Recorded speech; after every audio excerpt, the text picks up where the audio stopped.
kapatid na nagpapasalamat ka sa Panginoon, itaas natin ang pangalan at dakilang pangalan ng ating Panginoon. Hallelujah! Hallelujah! Come on! Praise the Lord! Hallelujah! Praise God! Before we start to preaching, mga kapatid, tayo manalangin, nire-request natin si Brother James para sa paggabay sa salita ng ating Panginoon. Praise the Lord. Ama naming Diyos na buhay, kami po ay nasa huling bahagi na po ng gawain ito. Dalangin po namin, O Diyos, na ang inyong kahabagan ay patuloy niyo pong pakilusin, Panginoon, sa aming kalagitnaan. At ang mga salita niyo po, O Diyos, na nahandang pahayag, nawa ito, Panginoong Diyos, ay magturo po sa amin na kami po, O Diyos, ay sumunod. Ano man po ang inyong kalooban sa amin sa araw na ito. Patnubayan niyo po, Diyos, ang inyong anak na siya pong mangaral ng iyong mga salita. Langisan niyo po ang kanyang mga labi, Panginoon, nang sa ganon, ang tanging kalooban niyo lamang po, O Diyos, ang maipahayag sa araw na ito. Dalangin ko po, O Diyos, na nawa ang aming mga puso ay inyo pong baguhin sa pamamagitan ng iyong mga salita at tulungan niyo po kami na ang aming pananampalataya, O Diyos, ay lumago sa araw na ito base po sa amin pong matututunan sa araw na ito. Patnubayan niyo po bawat isa at nawa ang iyong banal na Espiritu muli na iyong ipinangako, Panginoon, ay mabuhos sa kalagitnaan po namin. Ito po ang aming dalangin naman na may pagpapasalamat sa inyong dakilang pangalan. Sumayin niyo po ang kapurihan, ang kaluwalhatian at ang kadakilaan magpasawalang hanggan sa pangalan ng inyong anak na si Jesucristo. Amen. Praise the Lord. Salamat din natin ang ating Panginoon. Sabi na 2 Timothy chapter 2 verse 13, kung tayo hindi mga tapat, siya'y mananatiling tapat sapagkat hindi mapagkakaila sa kanyang sarili. Sa ang pinapagatan natin, the Lord is faithful. Amen? Faithful po ba ang Panginoon? Amen. Ang Panginoon ay faithful. Sabi, ano ang meaning ng faithful? Number 1, sabi dyan, honest, faithful, loyal, or sincere. Yung honest na sinasabi, mga kapatid, ito yung pagtatapat natin sa lahat ng bagay. Pangalawa, pagtatapat natin, maging loyal. At higit sa lahat, maging sincere tayo sa lahat, mga kapatid, ng ginagawa natin. Ito sinasabi ng verse, mga kapatid, kung tayo hindi mga tapat, siya'y mananatiling tapat, sapagkat hindi makapagkakaila sa kanya sarili. Ito yung isang tendency na ating kailangan maintindihan, brethren. Nagsabi diyan, kung hindi tayo tapat, mga tapat, sometimes ganun tayo, amen? Sometimes hindi tayo nagiging tapat. Sometimes yung ating mga kaisipan ay hindi nakaset up sa Panginoon. Amen? Sometimes yung ating ginagawa ay taliwa sa gagawin natin sa Panginoon. Sometimes bilang isang tao, mga kapatid, kahit hindi tayo tapat, sabi ng Biblia, mga kapatid, siya'y mananatiling tapat. Napakabuti ng Panginoon, amen? Kahit hindi tayo faithful, mga kapatid, ang Diyos nananatiling faithful. Kahit sabihin natin, mga kapatid, marami tayong pinagdadaanan sa buhay, ang Diyos nananatiling faithful. Amen? Kahit sabihin mo sa sarili mo, ang dami mong pagkukulang, ang dami nangyayari sa buhay natin, ang Diyos nananatiling faithful. Amen. Mahal natin ang Panginoon, amen? Kung mahal natin ang Panginoon, tandaan mo, ang Diyos ay laging faithful sa bawat isa sa atin. Nananatili ang Diyos kahit gaano karumi, kahit gaano kasalanan ang ginagawa ng isang tao, ang Diyos, mga kapatid, ay nananatiling faithful. Amen. Praise the Lord. Sinasabi dyan ng Biblia, mga kapatid, hindi natin mapapagkaila sa kanyang sarili. Kasi alam natin at kilala natin ang Panginoon kung gaano ka faithful. Sometimes wala ka na. Sometimes meron ka pinagdadaanan pero nagkakaroon ng kasagutan. Bakit? Ang Diyos ay tinutulungan tayo dahil ang Diyos ay faithful. Amen. Praise the Lord.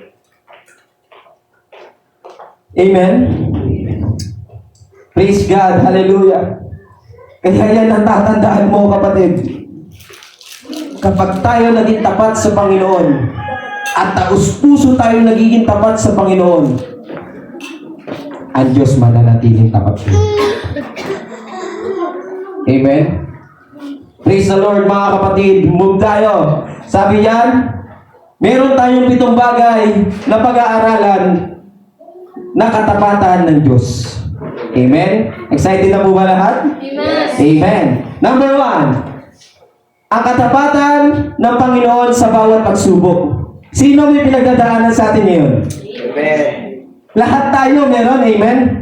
Sabi ng Biblia, mga minamahal, sa 1 Peter chapter 4 verse 12 to 13, sabi diyan, mga minamahal, huwag kayong magtaka tungkol sa mahigpit na pagsubok sa inyo na dumarating sa inyo upang kayo'y subukin na waring ang nangyayari sa inyo'y di karaniwang bagay.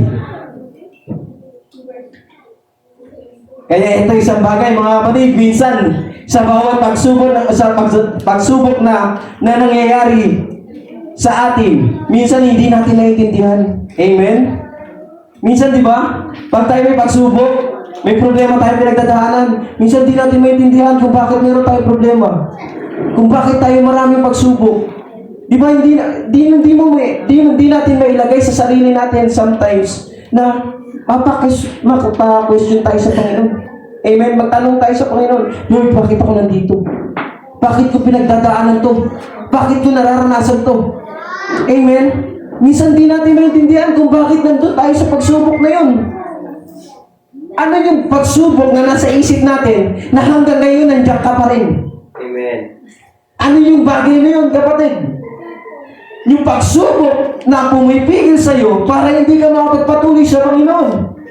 Yung pagsubok ang nagiging dahilan kung bakit marami kang worries sa isipan natin. Marami tayong pag-alala sa buhay dahil sa pagsubok.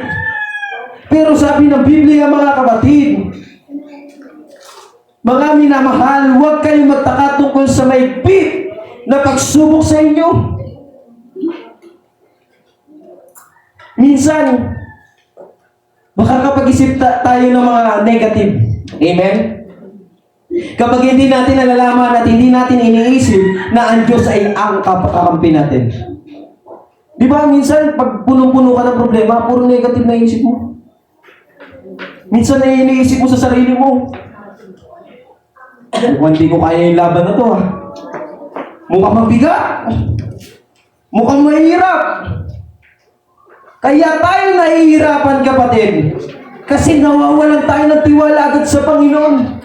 Kaya tayo nahihirapan lumaban sa mga bawat pagsubok na pinagdadaanan natin. Kasi nawawala tayo sa piling ng Panginoon. Amen. Nawawala tayo sa side ng Panginoon. Baka yung prayers natin, mga kapatid, nakakalimutan na natin. Kaya ito isang bagay, mga kapatid, na pinapaalala sa atin ng Panginoon. The moment na mayroon kang problema, dapat ang unang-una mong iniisip ang Diyos. Nalapitan. Huwag mong sarilihin ang bagay na sa Diyos ang laban. May kakampi tayo. Ang Panginoon. Kakampi mo kahit anong pagsubok na pinagdaanan mo. Isip tayo mga kapatid na pagsubok na nalagpasan natin dahil sa tulong ng Panginoon. Madami, di ba? Pero dahil sa isang pagsubok, ito pa isang magiging dahilan natin para tumigil. Para hindi magpatuloy. Ang daming pagsubok na naging successful sa tulong ng Panginoon, pero tayo sa isang bagay na pagsubok lang, kapatid, bumibitaw tayo. Dapat the moment na pagsubok, kumapit ka sa Panginoon. Amen. The moment na meron ka pinagdadaanan, ikapit mo sa Panginoon. The moment na meron ka nahihirapan ka, Lord, help me! Kailangan kita! Ganun dapat tayo mga kapatid. Kasi alam ng Panginoon na bawat pagsubok, hindi natin kaya. Hindi natin kaya na tayo lang. Amen. Hindi natin kaya na ikaw lang ang lumalaban mag-isa. Di ba minsan kailangan natin ng kakampi? Sometimes sinasandalan natin pamilya natin. Amen? Kapag bigat na bigat tayo, Pero tanda mo, ang tunay na pamilya, si Jesus. Praise the Lord.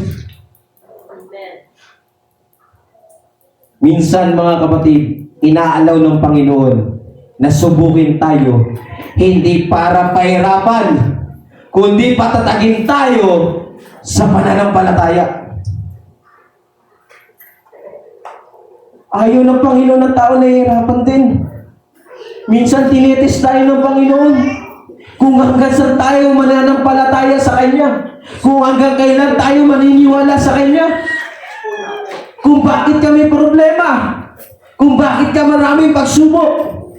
Kasi gusto ng Panginoon ipa-realize sa iyo na kailangan mo tumatag. Kailangan natin maging matatag. Kailangan natin yan, kapatid. Para ano? Para sa oras na bagyuhin ang mga bagay na pagsubok na dumadating sa buhay mo, kaya mo. Amen? Amen. Praise God. Mga kapatid, sabi ng sabi ng 13, kundi kayo'y mga galak sapagkat kayo'y mga karamay sa hirap ni Kristo upang sa pagkahayag ng kanyang kaluwalhatian naman ay magalak kayo ng malabis na galak. Praise God. Sabi dyan, take note. Kuhanin natin. Take note mga kapatid, karamay sa paghihirap ni Kristo. Praise the Lord. Sabi dyan, sa kabila ng kapagsubukan, dapat maging masaya tayo, hindi dahil nahihirapan tayo, kundi dahil isa tayo sa karamay ng Panginoong Jesucristo. Ganyan pala dapat talagang Kristiyano, mga kapatid. Ganyan yung pinagdadaanan ng isang Kristiyano. Kapag sumunod ka sa Panginoon at nakakaranas ka ng maraming problema, isa ka sa karamay ni Kristo. Kaya mo nararanasan, mga kapatid, ang bawat pagsubok kasi naging Kristiyano ka na. Christian, Christ-like. Kaya huwag mo sabihin sa sarili mo, ako lang nakakaranas yata nito. No. Lahat tayo may pinagdadaanan. Hindi pare-parehas pinagdadaanan natin. Amen? Hindi pare-pareho. Kaya kung papansinin natin ang ating sarili na tayo na nakakaano ng problema, nakakaranas ng pagsubok, no. Lahat tayo may pagsubok. Depende na lang kung paano natin dadalhin ang pagsubok natin patungo sa Panginoon. Amen. Huwag mong tambayan ang pagsubok. Huwag natin tambayan ang problema. Tambayan natin, ibigay natin sa Panginoon. Kung may pagsubok ka, ilapit mo agad sa Diyos. Kung may problema ka, itawag mo agad sa Diyos. Kung talagang mabigat, iluhod mo sa Panginoon. Amen? Number 2, mga kapatid. Katapatan ng Diyos sa bawat panalangin. Sino na sa atin nagpe-pray palagi? Lahat po ba tayo nagpe-pray? Amen. Lahat po ba tayo nananalangin at tumatawag sa Panginoon? Sabi ng Bible sa Psalms 34 verse 15, ang mata ng Panginoon ay nakatitig sa mga matuwid at ang kanyang mga pakinig ay nakabukas sa kanilang mga daing. Mga kapatid, tatandaan natin, ito bawat panalangin natin, tatanda mo, kapag once na nakita at nasubukan ng Panginoon na matuwid tayo sa kanyang harapan, ang mata ng Panginoon ay nakatingin sa atin. Napakasarap sa piling, mga kapatid, na the moment na tayo ay naglilingkod sa Panginoon ng maayos, ang mata ng Panginoon ay nakasunod sa atin. Ang mata ng Panginoon ay nakatingin sa atin. Sa anong pamamaraan? Para pakinggan ang bawat panalangin natin. Ang sarap sa piling na may Diyos na nakikinig sa atin sa bawat panalangin natin. Kailan tayo tatawag sa Panginoon pag puno ka na ng problema? Kailan tayo tatawag sa Panginoon kung down na down ka na? Dapat kahit may downside kang side at meron kang mabuting side, kahit doon sa dalawang yun, dapat tumatawag tayo sa Panginoon. Mapabuti, mapapasama, lumalapit dapat tayo sa Diyos. Hindi dapat natin kinakalimutan ng Diyos. Pag masaya, grabe ang talot sa Panginoon. Kapag pinagpala, grabe ang sayo sa Panginoon. Pero pag may problema na, nasa na tayo? Kaya pa ba natin tumawag sa Panginoon? Kaya pa ba natin sumayaw sa Panginoon? Kaya pa ba natin mag-praise the Lord sa Panginoon sa kabila ng marami tayong pinagdadaanan. Amen. Praise the Lord. Kaya ito ang tatandaan natin mga kapatid. Kung gusto natin tayo mga kapatid ay pakinggan ng Panginoon, ayusin natin ang lakad natin sa Panginoon. Dahil ang Panginoon ay masusubukan niya ang bawat isa sa atin.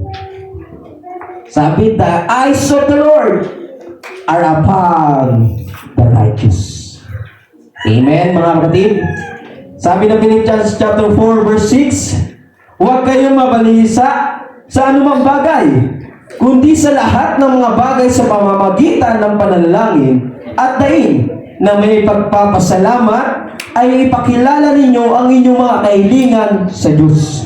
Take note, number 1, sabi dyan, huwag mabalisa. Ito yung kalaban ng isang tao eh. Pagkabalisa. Sometimes, ito yung iniisip natin eh. Ano kakainin ko bukas? Di ba? Ganyan ang tao. Kapag once na siya yung nag-ano siya, pagising niya ng umaga, ang unang niyang iniisip ano kakainin namin mamaya? Amen? Yun yung isang pag-uuri na kahit ang magulang, ganun din eh. Mas matindi pa ka sa magulang eh. Hindi pa nila alam kung anong unang nilang gagawin pagising ng umaga. Bakit? Kasi ang dami linisin, ang dami gagawin. Amen? Kaya ito yung isang bagay mga kapatid na sinasabi ng Biblia sa atin na huwag tayong mabalisa. Nababalisa tayo kasi na iniisip natin sa sarili natin na tayo lang kasi. Hindi natin kayang ibigay sa Panginoon ang mga bagay mga kapatid na para dapat sa Panginoon. Sunod, number 2, panalangin. Dapat ang hindi nawawala sa atin, yung prayer. Kasi kapag nawala ang prayer sa isang Kristiyano, manghihina yun. Manghihina ang isang Kristiyano kapag nawala sa kanyang buhay ang panalangin. Lalakas lang ang isang Kristiyano kung lagi siya nagpipray. Connection natin yan sa Panginoon kung bakit tayo nananalangin. Tayo bilang isang tao, hindi natin magiging kaibigan ng isang tao kung wala tayong connection sa Kanya. Amen. Kaya ito yung isang bagay na ang Diyos ay kukonekta sa atin sa pamamagitan ng panalangin. Paano pag nawala sa atin ang panalangin? Ano mangyayari sa atin? Baka unti-unti na tayo mawala sa church. Pangatlo, daing na may pagpapasalamat. Dapat marunong tayo magpasalamat sa Panginoon sa kabila ng ating mga pinagdadaanan, mga kapatid. Pangapat, ipakilala ang kahilingan sa Diyos. Kaya kailangan natin sabihin at banggitin natin yung mga bagay, mga kapatid, na gusto natin mangyari sa buhay natin. Na kailangan bawat panalangin natin, siguraduhin natin ang Panginoon ay nakikinig sa atin. Siguraduhin natin yung kahilingan natin ay aabot sa Panginoon. Kaya ito isang bagay na sinasabi, ipakilala natin. Sometimes hindi natin kasi pinapakilala sa Panginoon kung ano yung kahilingan natin eh. Amen? Dapat ipakilala natin ang ating kahilingan sa Panginoon. Ilapit natin. Kahit mabata, matanda, hindi ito mga kapatid eh. Yung yung meron lang pinag-aralan yung ang prayer para sa lahat. Para sa ating lahat to mga kapatid.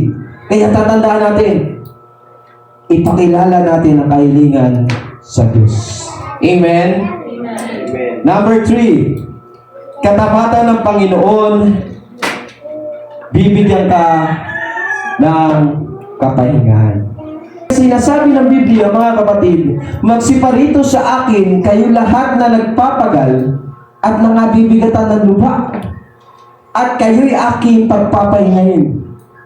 Sino gusto makatamo ng kapahingahan na nagmumula sa Panginoon? Amen. Lord. Tayong lahat gusto natin. Kaya po tayo pumapasok dito sa church dahil gusto natin matamo ang kapahingahan na binibigay ng Panginoon para sa atin.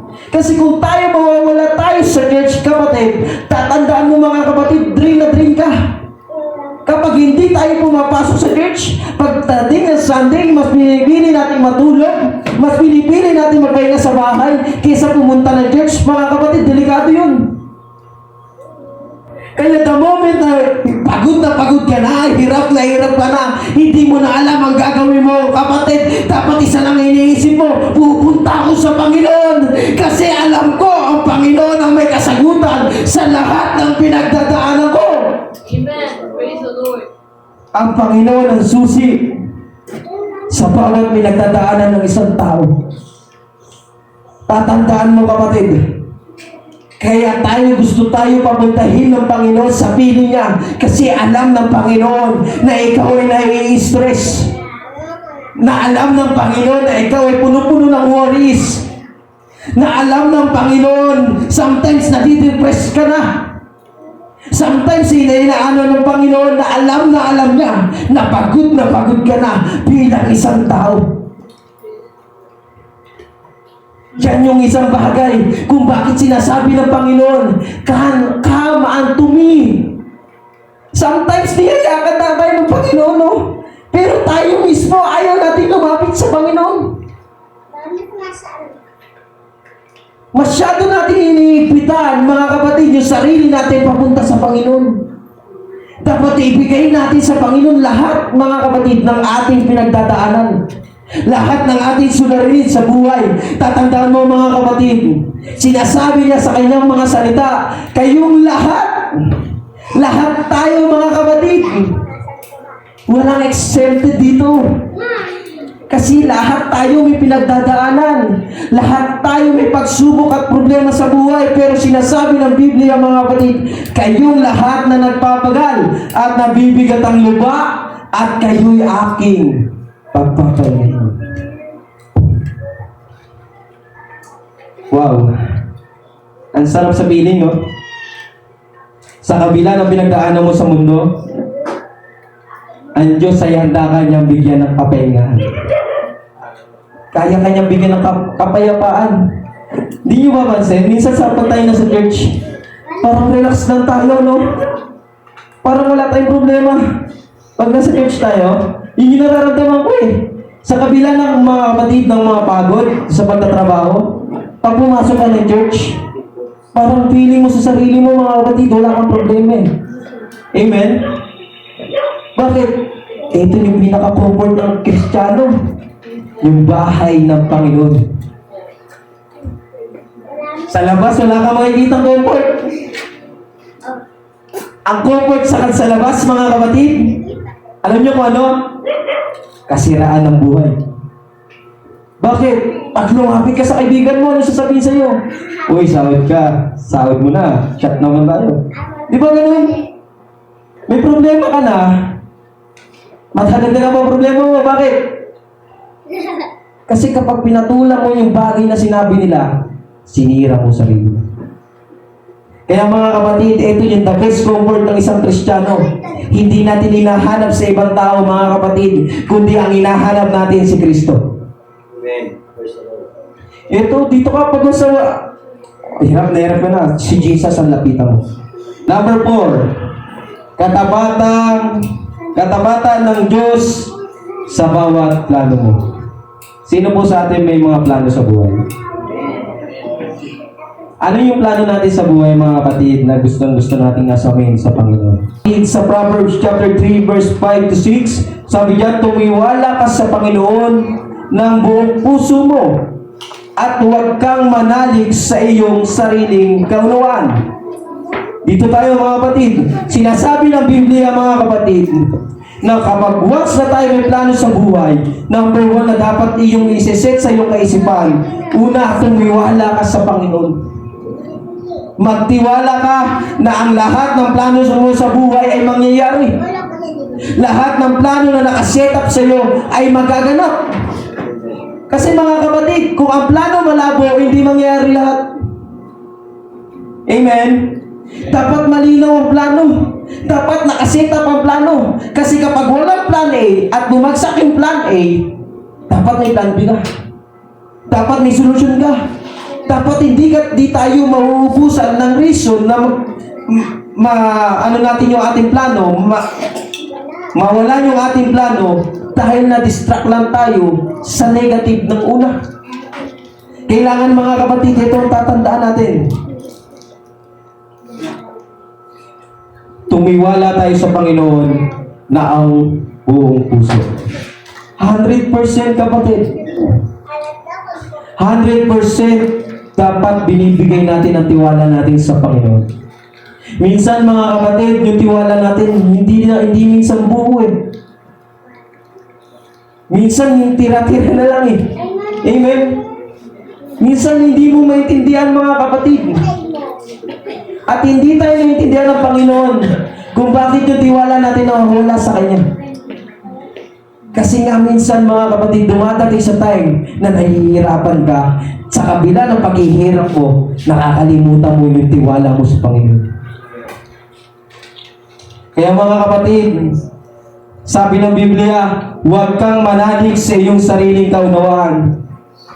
Huwag tayo manalig sa sarili natin na kaya natin ang lahat ng bagay. Kahit wala ang Diyos.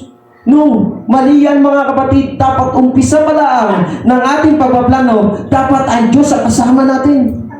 Dapat ang Diyos ang unang-una nakaalam, hindi kaibigan mo, hindi pamilya mo, kundi ang Diyos dapat. Bakit? Kasi kapag wasa ang Diyos ang naging prioritize natin sa bawat pagplano natin, tatandaan mo kapatid, ang Diyos tutulungan ka. Kasi hindi tayo minsan tumatawag sa Panginoon eh. Hindi natin sinasabi at nilalatag sa Panginoon kung anong plano mo. Kaya ngayon, sumasablay tayo. Kasi yung plano na dapat, plano talaga ng Diyos, naiiba dahil sa plano natin, iba. Tapos sasabihin natin, pag sumablay ang plano ng Diyos, sumablay ang plano natin. Sasabihin natin minsan, Lord, bakit mo naman ako pinabayaan? Di ba may moment ng tao na ganyan? Kapag nagkamali, sinasabi nila, pinabayaan sila ng Panginoon. Baka kaya tayo pinabayaan ng Panginoon kasi sinarili mo lang yung plano mo. Sometimes, hindi inaalay ng Panginoon yung mga bagay na tutulungan ka hanggat hindi mo nilalapit sa Kanya. Bakit mga kapatid? Kasi kapag once na ikaw nagkamali, pinaparealize ng Panginoon na sa una talaga magkakamali ang lahat. Sa una talaga mga kapatid, ang bawat plano bumabagpak. Kaya kung tayo hindi natin ilalapit sa Panginoon ang plano mo, ang plano natin mga kapatid, tatandaan mo to. Sasablay at sasablay tayo. Kaya ito yung isang bagay na sinasabi ng Biblia na bawat plano natin, dapat unang-una natin ginagawa, magtiwala sa Panginoon. Trust in the Lord, mga kapatid. Kilalanin mo siya sa lahat ng iyong mga lakad. At Kanyang ituturo ang inyong mga landas. Kaya mga kapatid, kailangan talaga natin mga kapatid, kilalanin ang ating Panginoon sa lahat ng ating mga lakad. Kaya mga kapatid, iniingatan tayo ng Panginoon sa bawat lakad natin. Kasi dapat unang-unang first step mo, nanalangin ka sa Panginoon. Kasi mga kapatid, ito yung isang bagay na gusto ng Panginoon eh. Sa buhay ng isang Kristiyano, gusto niya makita na ang first prioridad ng isang tao na naglilingkod sa Panginoon, ang unang-una niya tawagin ng Diyos. Pagising ng umaga, Lord, salamat. Prayer. Pag kumain ka, naalala mo ang Panginoon. Kapag aalis ka, higit sa lahat. Kasi hindi lahat ng bagay, mga kapatid. Alam natin ang aksidente, tama. Darating yung time, mga kapatid, yung mga bagay na hindi natin inaasahan ang nangyayari. Amen?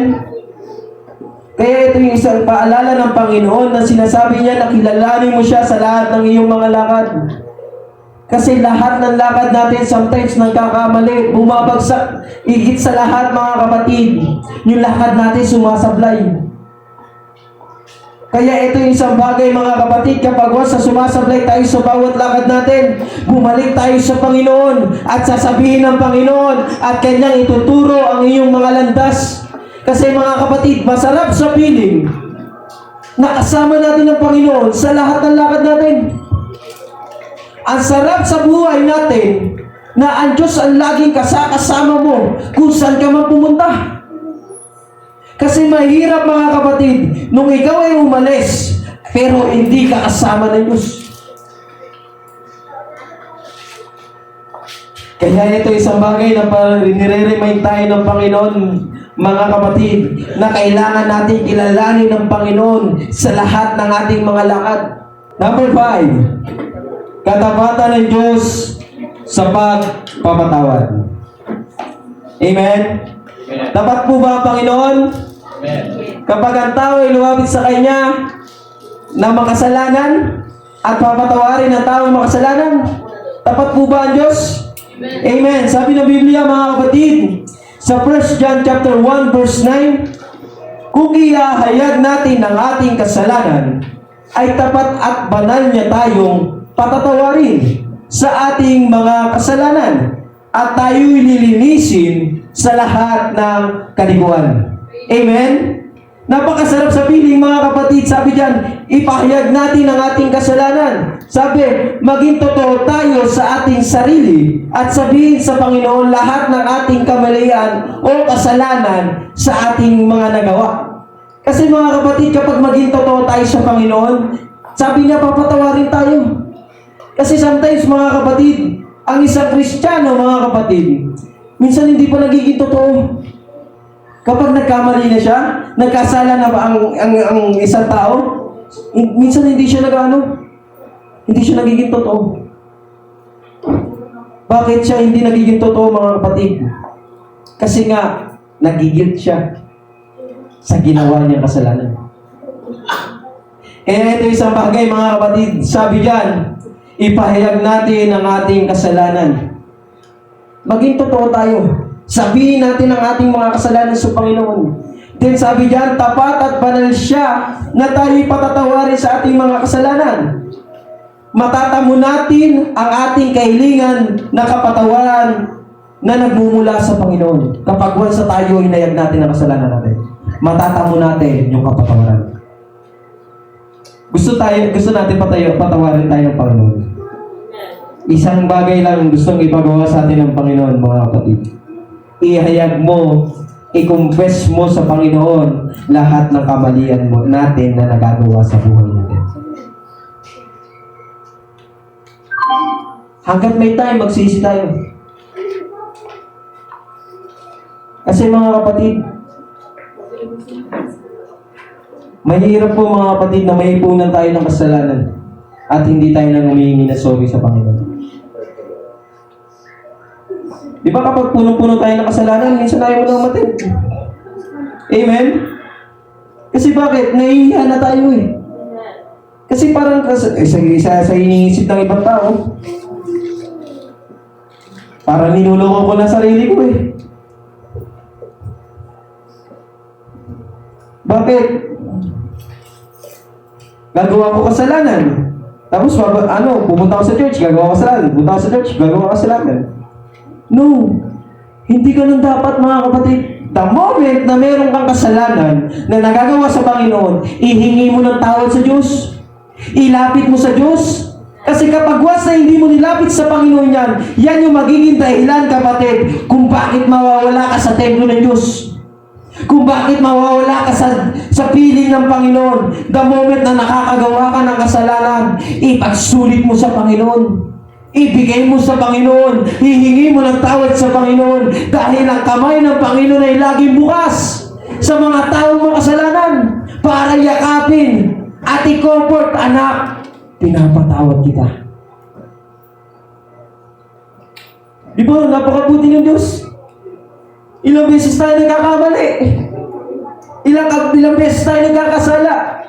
Pero ang Panginoon, ang kabutihan ng Panginoon sa buhay natin, paulit-ulit ka tayo pinapatawad. Pupunta ka tayo ng church, sometimes wasak na wasak. Dahil sa mga kasalanan na nagagawa natin. Tapos kapag lumapit tayo sa Panginoon, pumunta tayo sa bahay ng Panginoon, pinapatawad niya tayo. Di ba, ang sarap sa piling? Yung pagmamahal ng Panginoon na hindi natatapos sa isang tao. Sa mga tao na lumalapit sa Kanya na nagsisisi. Di ba? Napakasarap sa piling, no? Pero tatandaan ninyo, kapag ang tao nagkamali sa isang tao, hindi kita patawarin. Tama na yung isang sorry lang. Di ba minsan hindi natin na-accept yung sorry ng tao? Pero kapag ikaw, mga kapatid, nagsorry sa Panginoon, lumapit ka sa Panginoon, at sinabi mo lahat ng kasalanan mo, isa na lang natatamo natin, biyaya, awa, at pag-asa. Amen? Mahal natin ang Diyos. Mahal dapat natin ang Diyos. Amen? Kaya brother, kahit isipin mo sa sarili mo na makasalanan ka at sabihin mo, hindi ako karapat dapat sa Panginoon, tatandaan mo kapatid, isip lang natin yan. Pero tatandaan mo, paulit-ulit tayo pinapatawad ng Panginoon. Bakit? Kasi mahal ka niya, brother. Kaya sinasabi niya, the moment na meron kang kasalanan na nagagawa sa Panginoon, lagi nandiyan ang Panginoon. Sa'yo, at sa akin. Para patawarin tayo. Gusto natin patawarin tayo ng Panginoon? Amen. Amen, mga kapatid. Sabi diyan, at tayo'y lilinisin sa lahat ng kaliguan. Kaya sabi, muli tayo maayusin at bibigyan ng pag-asa ng Panginoon upang mulit nating ayusin ang ating mga sarili para makapaglingkod tayo ng masaya sa Panginoon. At tayo'y lilinisin sa lahat ng kaliguan. Ito yung pinakamasarap na moment. Nasa kabila ng kasalanan na nagawa natin, ang Diyos ay lagi niya tayong gustong ayusin. Alam niyo, minsan mga kapatid, yung mga tao na durog, yun ang madalas inaayos ng Diyos eh. Yung mga taong basag ang puso, mga broken hearted, yan ang gustong-gusto ng Panginoon ayusin. Yung mga broken family, yan ang gustong ayusin ng Panginoon. Kasi alam niyo kung bakit, mga kapatid, alam ng Panginoon na ang tao kapag nag-iisa, na walang masasandalan. Alam niya bakit? Sapagkat ang tao, ang Diyos natin, mga kapatid, ay nagkatawang tao. Para ano? Para iligtas tayo. Sa kabila ng pagliligtas ng Panginoon, naranasan niya lahat ng bagay na hirap. Amen? Naranasan ng Panginoon lahat. Kaya kapag once na tayo nasasaktan, alam ng Diyos yun. At ramdam ng Panginoon, kapag once nasasaktan ka, alam niya kung gaano kalalim yung sugat mo. Kasi kagaya mo, ang Diyos ay nagkatawang tao. Hindi para, although kung ililigtas tayo ng Panginoon. Pero ang isa doon, naranasan niya naging tao. Kaya alam ng Diyos ang pakiramdam ng pagiging tao. Ang tanong naman, alam ba natin ang kalooban ng Panginoon? Kasi ang unfair natin bilang tao. Kung ang Diyos lagi yung umiintindi sa atin. Amen? Di ba ang unfair natin? Kung aanin natin sa isip natin, yung tayo lagi inuunawa ng Panginoon, yung tayo lagi yung pinapatawad ng Panginoon. Although, ang Diyos mabuti, ganun ang Diyos eh. Pero dapat natin tulungan din ang ating sarili para ayusin. Hindi lagi dapat pagpupunta tayo ng church, ay lagi kang wasak. Kasi pag wasa nakarinig tayo ng salita ng Panginoon, bubuhin na naman tayo ng Panginoon. Tapos kapag wasa lumabas tayo, dudurugin na naman tayo sa liputan. Paulit-ulit na rin tayo. Kaya baguhin natin, kapatid. Tulungan din natin ang ating mga sarili na ayusin natin ang lakad natin sa Panginoon. Number 6, mga kapatid. Katapatan ng Diyos na tayo'y pagpapalain. Sino gusto na sa atin pagpapalain ng Panginoon? Lahat tayo gusto natin pagpalain ng Panginoon. Ito mga kapatid, nabanggit na itong verse na to kanina eh. Gulat nga ako eh. Kaya sabi sa Malakay 3:10, sabi diyan, dalhin ninyo ang buong ika-10 bahagi sa kamalig upang magkaroon ng pagkain sa aking bahay at subukin ninyo ako ngayon sa bagay na ito. Sabi ng Panginoon ng mga hukbo, kung hindi ko bubuksan sa inyo ang dungawan sa langit at ihuhulog ko sa inyo ang isang pagpapala na walang sapat na silid na kalalagyan. Ito yung isang bagay mga kapatid na sinabi kanina sa atin na kapag once na tayo dinala natin ang 10% ng ating kita sa ating Panginoon, ito yung isang bagay na challenge niya sa atin mga kapatid. na tina-challenge tayo ng Panginoon na manampalataya sa Kanya. Amen? Kasi mga kapatid, kung tayo mananampalataya sa Panginoon, papapalain tayo ng Diyos. Amen. Kasi mga kapatid, ito yung wrong motive natin eh. Kapag wasa tayo, nagbigay tayo ng 10% para sa Panginoon. Sometimes, ganito mindset natin, ibabalik ng Panginoon. Although, ibabalik ng Panginoon. Sometimes, gusto natin agad-agaran. Ang pananampalataya sa ikapo ng ating Panginoon, mga kapatid, tatanda mo, mahabang proseso, kapatid. Napakatagal na proseso yan para pagpalain agad tayo ng Panginoon. Pero tatandaan mo, kapatid, hindi lang po yan basta sa pera. Buhay mo, binibigay ng Diyos araw-araw. Di ba, blessing? Lakas natin, binibigay ng Panginoon sa araw-araw. Di ba, blessing? Pag-iingat sa trabaho, di ba, blessing? Hindi lang po ang pagpapala ng Panginoon ay nakatuon sa pera.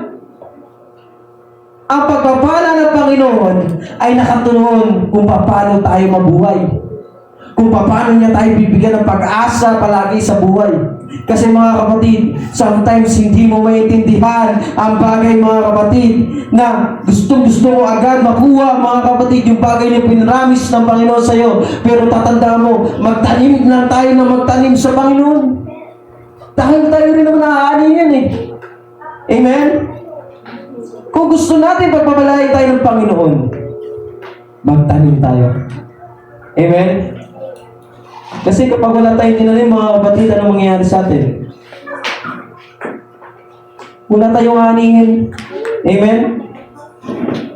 Hello? Amen. Praise the Lord. Hi! Hello! Nandiyan pa buo kayo? Amen. Praise the Lord. Kaya mga kapatid, ito yung isang bagay na challenge ng Panginoon.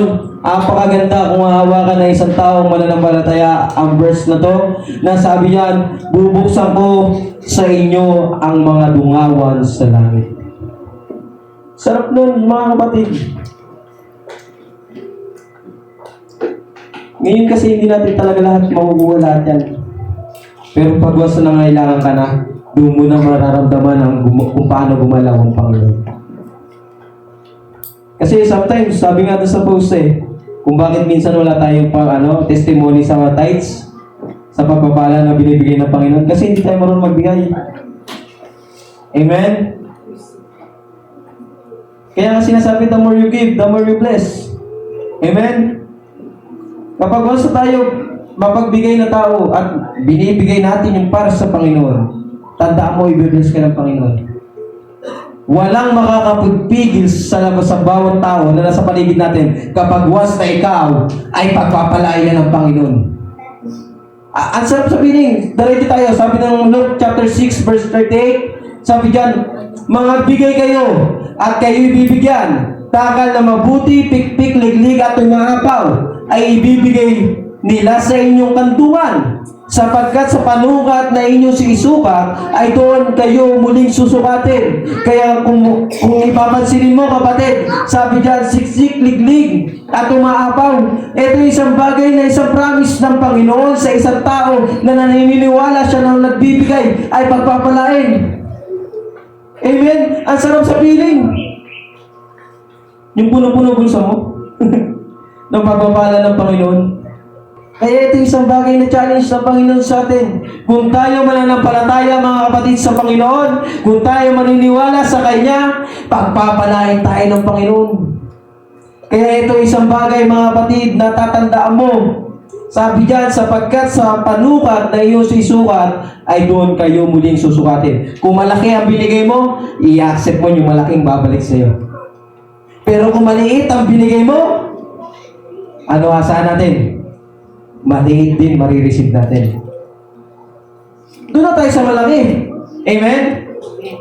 Kasi babalik din na malaki ng Panginoon Amen? Huwag na tayo magalilangan. Ibigay natin ang para sa Panginoon. Amen, mga kapatid? For the last, mga kapatid, 7. Sabi diyan, katapatan ng Diyos kung paano niya tayo inibig. Wow. Wow. Sabi ng verse 1 John chapter 4 verse 19, tayo'y nagsisiibig sapagkat siya'y unang umibig sa atin. Kung iisipin natin mga kapatid, ang Diyos, mananatiling Diyos kahit wala tayo. Amen? Lagi ang Diyos ganun. Mananatili siya kahit ayaw nung mga tao magsimba, mananatili siyang Diyos. Pero ito yung tatandaan mo kapatid, tayo'y nagsisiibig sapagkat siya'y unang umibig sa atin. Kaya ito yung isang bagay na tatandaan mo. Kaya tayo nandito sa bahay ng Panginoon dahil sa biyaya ng Diyos. Kaya tayo nasa loob at nakaupo, nakakapakinig ng salita ng Panginoon dahil sa biyaya ng Diyos. Kasi mga kapatid, kung inayaan ng Panginoon na ang destination ng tao ay mapunta sa impyerno, walang tao ngayon dito. Bakit? Puro tayo na sa impyerno. Kung iginalaw ng Panginoon na ang tao ay mapunta sa impyerno, saan na tayo ngayon? Wala tayong masumpungan na biyaya. Pero hindi ginawa ng Panginoon yun. Mas the moment na ang ginawa ng Panginoon, inubad niya ang kanyang pagka-Diyos para sa iyo, para sa akin, para iligtas tayo. Tapos tayo lalayo sa Panginoon. Tapos tayo hindi natin mag-effort para sa Panginoon. Ang effort natin. Kasi alam niyo kung bakit mga kapatid, ang Diyos ang dami pagsubok na naranasan sa lupa. Amen? Ito tanungin natin sa sarili natin. Naranasan mo ba durahan ka na sa mukha? Bago ka mag-isip na sumuko ka, naranasan mo na ba iiwan ka ng lahat? Ang Diyos naranasan iiwan siya ng lahat. Naranasan mo na ba na nahirapan ka? Lahat tayo naranasan natin, amen? Na nahirapan tayo. Pero matindi yung paghihirap ng Panginoon. Kung iisipin natin kung gaano tayo kamahal ng Panginoon. Grabe yung dinanas ng Panginoon para lang iligtas ka. Iligtas tayo sa kapahamakan na darating sa atin. Tapos hindi tayo mag-e-effort. Wala tayong gagawin sa Panginoon. Paka-unburn natin nun. Kaya ito isang bagay mga kapatid na kailangan natin gawin sa Panginoon. Ibigay natin ang ating buhay sapagkat ang Diyos ay namatay para sa iyo. Kaya minsan mga kapatid, yung mga tao na hindi nila nasumpungan yung kabutihan ng Panginoon, minsan yun talaga yung mabilis tumalikod. Mabilis mawala sa church. Bakit? Kasi hindi nila nakita kung gaano kahalagaan ang ginawa ng Panginoon sa buhay nila. Kung paano niya itinawid. Mga kapatid, yung krus papunta sa Kalbaryo, mga kapatid. Kung paano niya yung binuhat, kung gaano niya yung nahihirapan siya, kung papansinin niyo di ba sa video? Kung gaano kahirap ang ginawa ng Panginoon. Nakita ko nga mga kapatid, nakita ko post. Grabe yung mga lahat tayo ng Panginoon. Grabe yung mga sugat. Tapos tayo mawawala sa Panginoon. Sa ating pagtatapos, gaano mo kamahal ng Panginoon? Mahal mo lang ba siya pag masaya ka? O mahal mo ang Panginoon kahit may problema ka? Gaano mo kamahal ang Panginoon? Gaano mo masasabi sa Panginoon na Lord, mahal na mahal kita?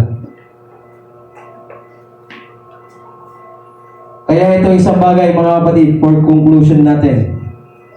Tapat ang Panginoon sa lahat ng panahon at oras ng ating buhay. Amen?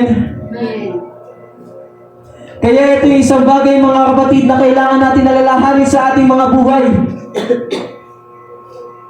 Na kapag once na nahihirapan tayo, tanda mo, tapat ang Diyos. Kapag marami kang pinagdadaanan sa ating buhay, mga kapatid, tapat ang Diyos. Tatanda mo kapatid, sa oras na ikaw, mga kapatid, na hindi mo na alam ang iyong mga ginagawa sa buhay at igulo-gulo ka na sa buhay mo, tandaan mo, tapat ang Diyos sa bawat oras ng ating buhay, mga kapatid. Ang Diyos ang nananatili sa atin. Kahit marami kang problema, kahit marami kang pagsubok, ang Diyos laging kasama mo kung saan ka man naroroon. Hindi ko alam kung anong problema ng bawat isa sa atin. Hindi ko alam kung ano ang tinatakbo ng isip natin. Pero isa lang ang alam ko. Tapat ang Panginoon sa bawat oras at panahon. Amen. Yan yung isang bagay, mga kapatid, na kailangan maintindihan ng isang Kristiyano. Na lahat ng kanyang katapatan ng Panginoon sa buhay niya ay walang katapusan. Amen? Kaya mga kapatid, tayo tumayo, mga kapatid. Pagbulay-bulayan natin, mga kapatid, lahat ng bagay na ating nalagpasan sa ating buhay, na dahil kasama natin ang Panginoon at hindi, mga kapatid, nang dahil lang sa atin kung bakit nalagpasan natin yung bagay na yun. Ito yung isang bagay, mga kapatid, na magbuburi tayo sa Panginoon. Lalapit tayo sa Panginoon na punong-puno ng pagpapasalamat. Magpapasalamat tayo, mga kapatid, dahil ang Diyos ay faithful sa atin. Dahil ang Diyos ay tapat sa atin.